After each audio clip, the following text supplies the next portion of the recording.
Hi, it's Mike DelSignore. I want to talk about a case result in Uxbridge District Court I had this week where my client was stopped for speeding, very slight speeding. There was a speed trap. He was about going 10, 15 miles over the limit.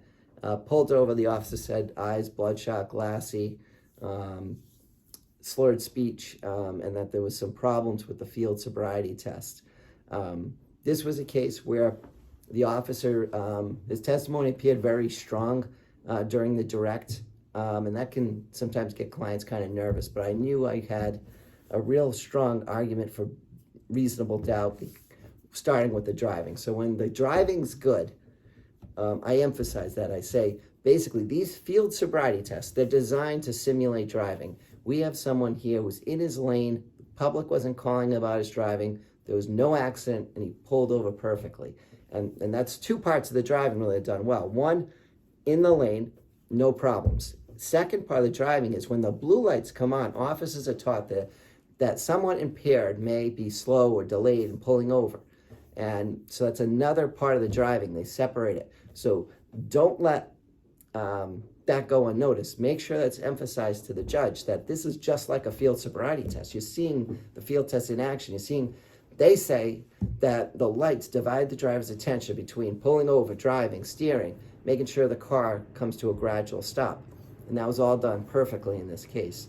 You provide the license registration without any difficulty. Now, the report was silent on whether he actually did that, but if it's not in there, most officers are going to go along with you and say that the person didn't fumble or bobble for the license and registration. He got out of the car. They said he grabbed onto it a little bit, but that's natural. People sometimes grab onto the car. The officer doesn't say, hey, when you get out, don't touch anything if you grab onto the car. When I get out of my car now, because I'm getting up there in age, sometimes I grab onto it because my back gets sore from being with my daughter, from working out, from jogging. So it's not a sign that you're impaired if you grab onto the car. It's just, could just be soreness, could be age, it could be an injury, it could be a lot of things, and it could just be a natural reaction. So then he did the field sobriety tests, and I was able to argue that those tests didn't show impairment. So what they're looking for in these tests, the theory is you're dividing somebody's attention, making them do different things at the same time. So in this case, their argument was because my client had made some mistakes in the test, that he couldn't simultaneously process things both physically and mentally. So that's the point of the field test, to say that you can't divide your attention between a physical and mental task. So what we try to do in every case, this case in Uxbridge and any cases, to try to say that these tests are sort of unusual. A person doesn't know the clues. They don't know the instructions. So look at other areas in the encounter where the person is dividing their attention. The booking, they're told to do different things. They're giving information. They're concentrating. They're focused. Their mental ability is sharp.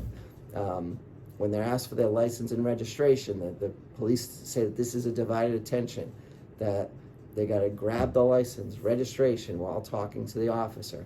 When pulling over, they're dividing their attention. So we have other examples that aren't specifically tests where we can say a person is mentally sharp.